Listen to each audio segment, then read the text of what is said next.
তাহলে দেখো এখানে যেটা দেখতে পাচ্ছ সেটা হচ্ছে কি প্রবলেমটা কি বলছে, এটা টেবিল মানে একটা টেবিলটা দেওয়া আছে এখানটা, নিচে কতগুলো এই ক্যালকুলেশন মানে প্রবলেমগুলো সলভ দেওয়া আছে, একবারে ডিরেক্ট দেখানো হচ্ছে এখানটা। হ্যাঁ, টেবিলটা কিসের উপরে বলছে, weekly sales and purchase register, বা এটা বলতে পারো how to calculate net profit or calculate total expenses, calculate gross margin, তারপর হচ্ছে গিয়ে weekly total sale, weekly total purchase and average, as it is হচ্ছে গিয়ে weekly total each expenses and average.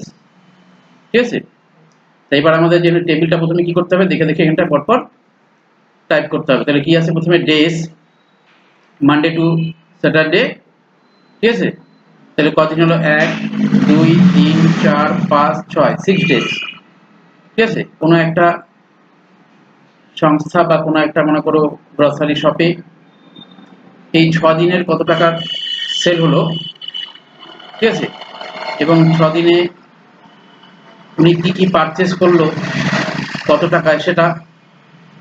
এবার সে বার করবে হচ্ছে উইকলি টোটাল সেল, তার average, weekly total purchase এবং এভারেজ। তাহলে আমরা এটা আগে বার করি এবং তারপরে কি করবে, সে গ্রস মার্জিন বার করবে ডে ওয়াইজ, পার ডে।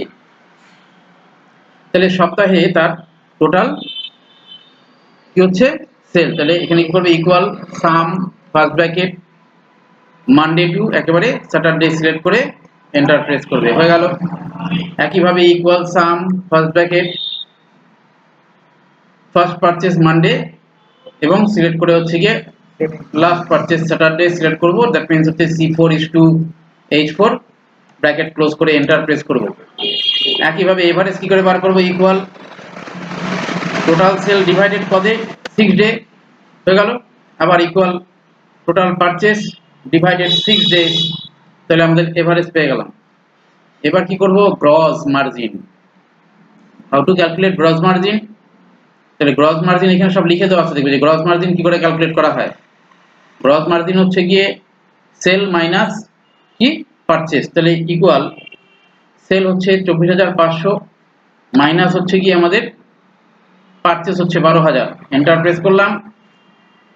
তাহলে আমার মার্জিন কত দাঁড়ালো, 12,500 টাকা। এবার এখান থেকে ধরে আমরা টেনে দিই পুরোটা, তাহলে বেরিয়ে গেল। কি বেরোলো, এটা gross margin Monday to Saturday এবং টোটাল মানে দ্যাট মিন্স উইকলি এবং এভারেজ উইকলি, সেটাও বের হয়ে গেল। নেক্সট চলে আসি আমরা হচ্ছে কি, এবার বলছে অল এক্সপেন্সেস।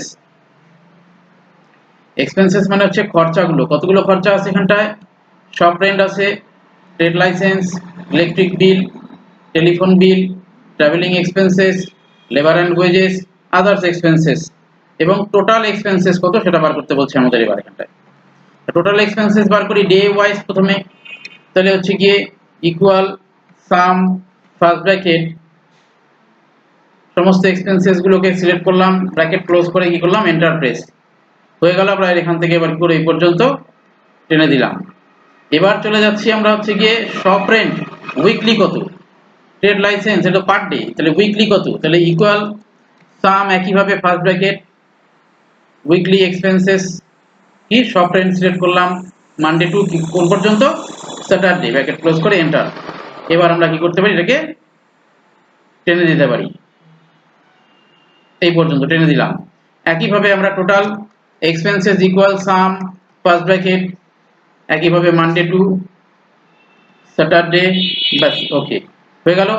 এবার এভারেজ বার করব একইভাবে শপ রেন্টের উইকলি এভারেজ কত, তাহলে ইকুয়াল টোটাল ডিভাইডেড 6 ডেজ করে ফেললে এবার এটাকে এই পর্যন্ত টেনে দাও, এই পর্যন্ত, এটা ইন্ডিভিজুয়াল করে equal total divided 6 days, enter, complete. তাহলে শেষে এবার কি বাকি থাকলো, যে একটা লোক 200 টাকায় একটা জিনিস কিনলো, 400 টাকায় বিক্রি করলো, তাহলে তার গ্রস কত, 200 টাকা। এবার সে খরচা করলো মনে করো হচ্ছে 100 টাকা, তাহলে তার নেট প্রফিট কত হলো, 100 টাকা। এবার সেই নেট প্রফিটটা আমরা এখানে ক্যালকুলেট করবো, এই বিজনেসম্যান তার প্রফিট কত হলো। ঠিক আছে, পারচেজ করে সেল করে খরচা বাদ দিয়ে তার হাতে কত থাকলো সেটা বার করার জন্য আমাদের কি করতে হবে, ইকুয়াল গ্রস মার্জিন মাইনাস হচ্ছে গিয়ে টোটাল এক্সপেন্সেস, এন্টার। একইভাবে আবার equal gross margin minus total expenses, enter. দুটো দেখলেই হবে, তারপর এটাকে ড্র্যাগ এন্ড ড্রপ করলে ব্যাস হয়ে গেল, অটোমেটিক চলে আসবে। তো এইটুকুই ব্যাস। করার পরে শেষে ইনসার্ট করে টাইটেলটা লিখবে, লেখার পরে দেখবে টাইটেলটা সাইডে আসছে, এটা ফ্রন্ট সাইজটা বাড়িয়ে দিয়ে পুরোটা সিলেক্ট করে এখান থেকে কোন পর্যন্ত, হ্যাঁ, বি থেকে জে পর্যন্ত। প্রথম সেলে কিন্তু আমরা কিছু লিখিনি, কিন্তু গ্যাপ দিয়ে গেছি, হ্যাঁ। সিলেক্ট করে মার্জিন সেন্টার করে দেবো, ব্যাস হয়ে গেল। যদি চাও এটা কালার দিতে তো কালারও দিতে পারো, কোনো অসুবিধা নেই। সিলেক্ট করে যদি চাও যে বর্ডার, তো অল বর্ডার করে দাও, চালু হয়ে গেল, বর্ডার হয়ে গেল, ঠিক আছে। এবার তুমি কি করতে পারো, এগুলোকে আলাদা আলাদা করে কালার দিয়ে একটু মডিফাই করো, ঠিক আছে, তাহলে কোনো অসুবিধা নেই, কেমন।